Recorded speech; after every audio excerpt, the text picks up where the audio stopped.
This is the last module for this chapter. So we're picking up from Charlemagne.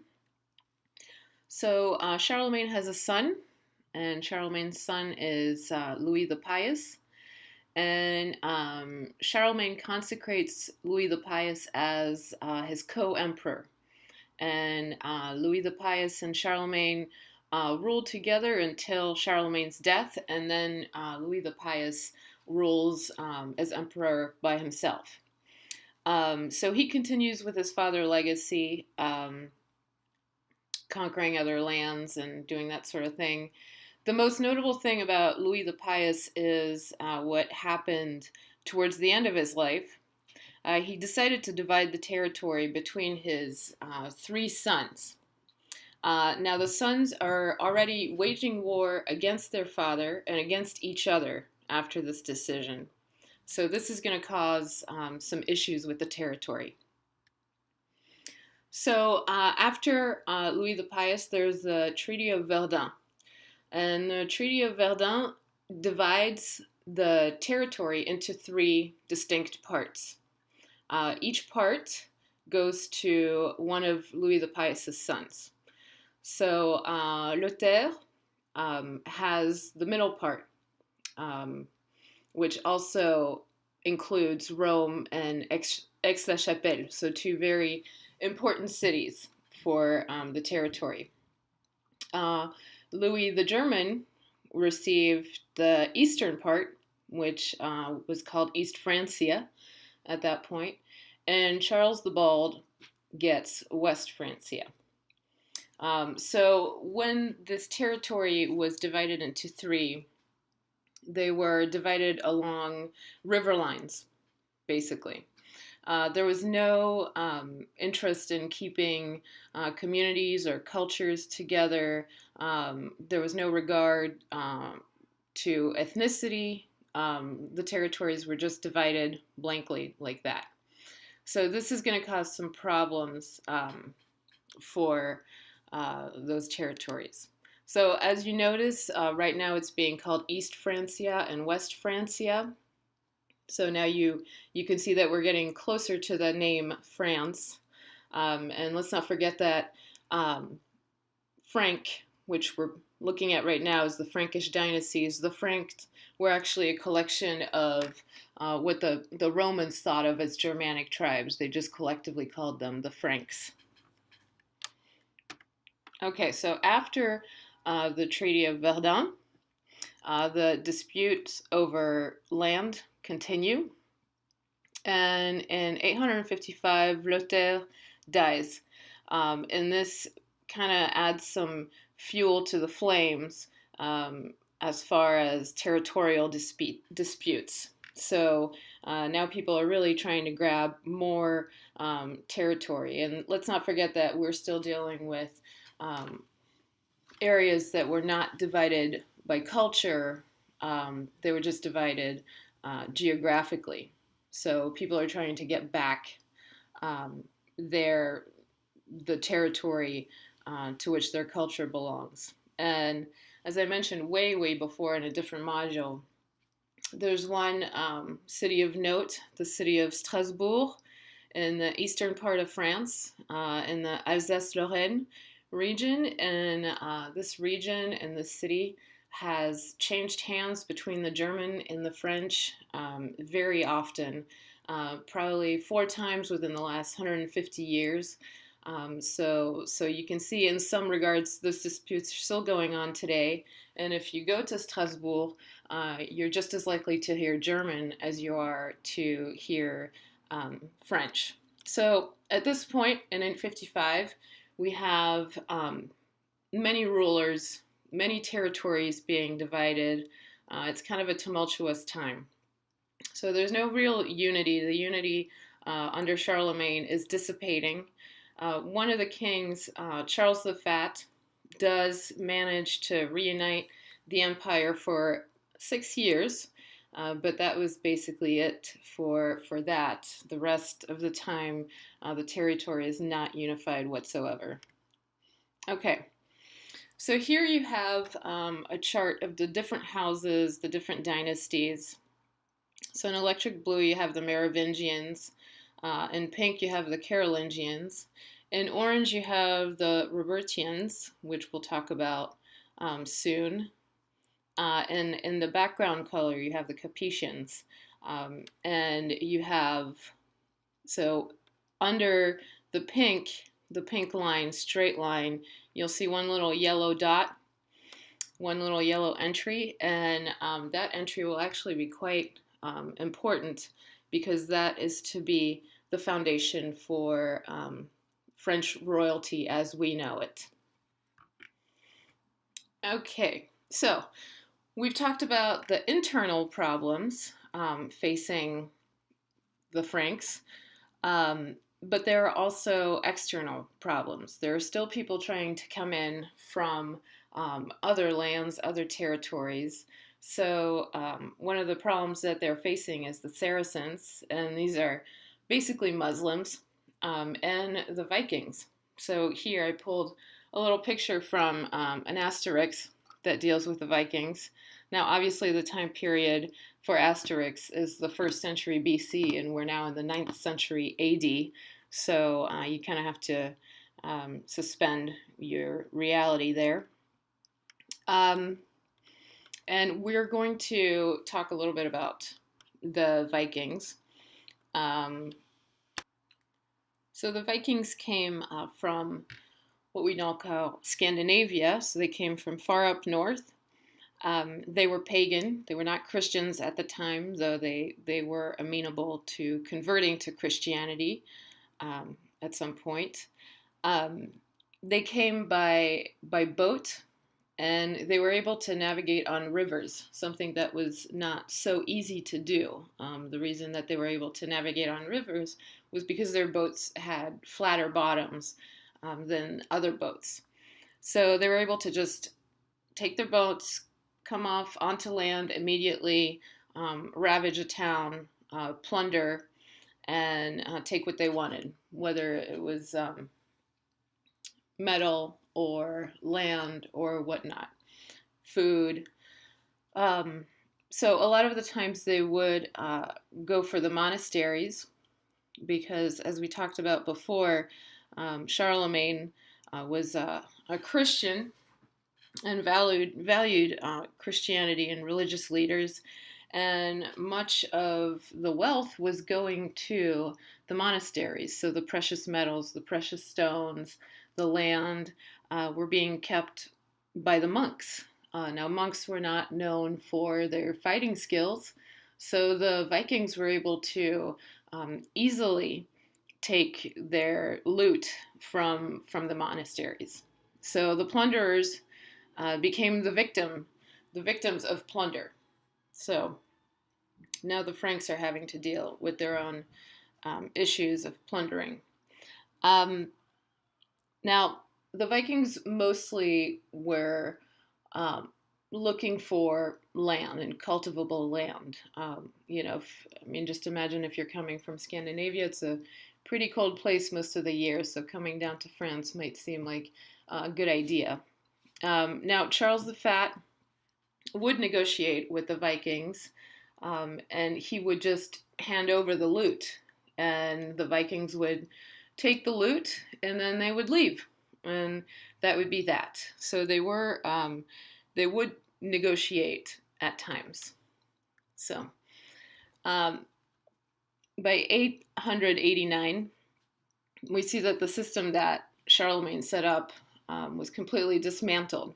So once again, we're dealing with very fragmented territories and not a uniform system of law or administration. There are no longer envoys being sent out to monitor towns and see whether people are abiding by the laws and doing what they're supposed to and paying their taxes and doing all that stuff. So they're not declaring any new laws. So we're dealing with a much less centralized government, and people are once again relying on local rulership. Now, another thing that this brought about, another effect of this, was that the land was owned by the rulers. So people were allowed to use the land, but ultimately the owner of the land was the emperor. So now people are beginning to disregard that law and take ownership into their own hands. So people who have larger areas of land are now providing shelter and providing living wages, or the ability to cultivate land to others. So people are relying on landowners for survival. So this is the precursor to what we know as the feudal system. So the people who do have a lot of land begin building large structures, so castles, to provide protection to those using the land, protection from the Vikings or other enemies, the Saracens, whomever it may be. Okay, so this kind of leads us into the Middle Ages. So we just talked about large land ownership and the emergence of castles on these large swaths of land to use as protection. And next chapter, we'll be looking at the Middle Ages. So a couple other things of note is that at that time, France was not only divided east to west, but also north to south, and specifically so by language. So in the north, you had Langue d'Oil, and in the south, you had Languedoc. Later on, Langue d'Oil would be chosen as the basis for what we now know as modern-day French. Now here you have some examples of illumination. So you watch the movie and you can see here the detail and the color and the effort that it must have taken to make these. And also, if you notice that the text is in Latin, which was the language of the church until Vatican II in the 1960s. And here we have some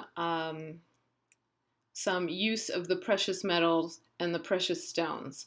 And these are all used for religious purposes. You have here the crown of Charlemagne, which has a cross on it, just to solidify his relationship to deity.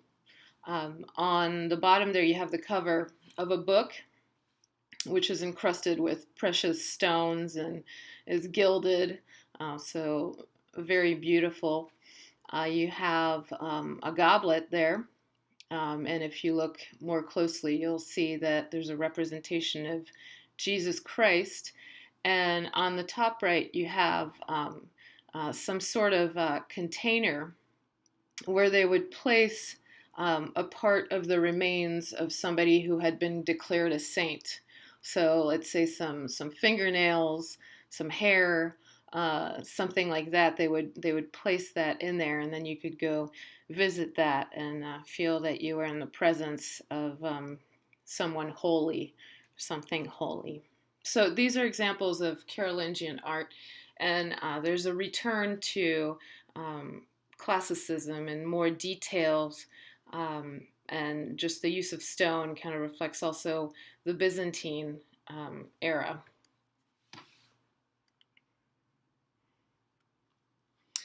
So we haven't talked about the Robertians. And this is the dynasty that follows the Carolingians. It begins in the 8th century, but is more strongly cemented in the 9th, and then disintegrates in the 10th century. It's kind of a tumultuous period. There's no strong leadership. It was called the Robertians because a lot of the people in the family were called Robert. So the fragmentations and dispute continue. It's kind of the same story as you've seen before. but you have Robert I, whose son is Hugh the Great. And Hugh the Great, through favors, gains the title of Duke of Francia. So, as the squabbles among others within the family continue, Hugh the Great's son, Hugh Capet, quietly declares himself king. And he is the founder of the Capetian dynasty. And that is the main dynasty in France that we'll be looking at for the rest of our chapters.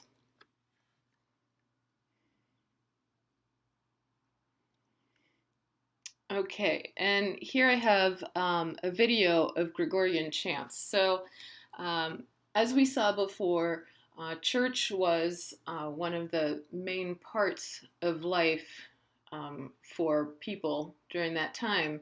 And one form of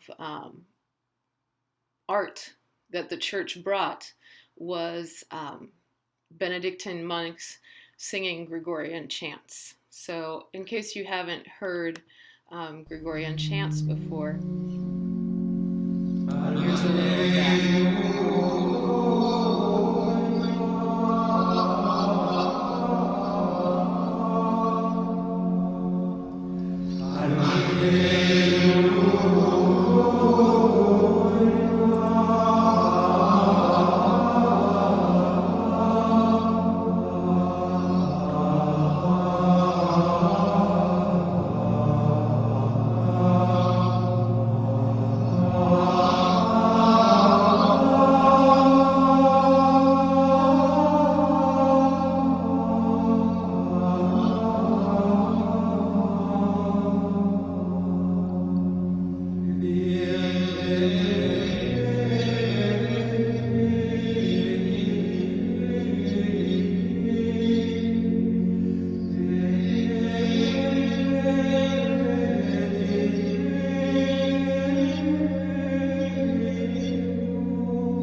So you can imagine that if you were somebody living during that era and you were a peasant and you were going to church on Sunday, you would be entering this gorgeous building and also listening to this music. So even if you weren't religious, you would be able to maybe have a sense of peace for a little while. As you can see, it's a very pleasant, meditative style of music. Okay, so that's about it for the Frankish dynasties. Next chapter is what we more commonly know as the Middle Ages. And for this chapter, I will post these questions in the assignment portion of Canvas.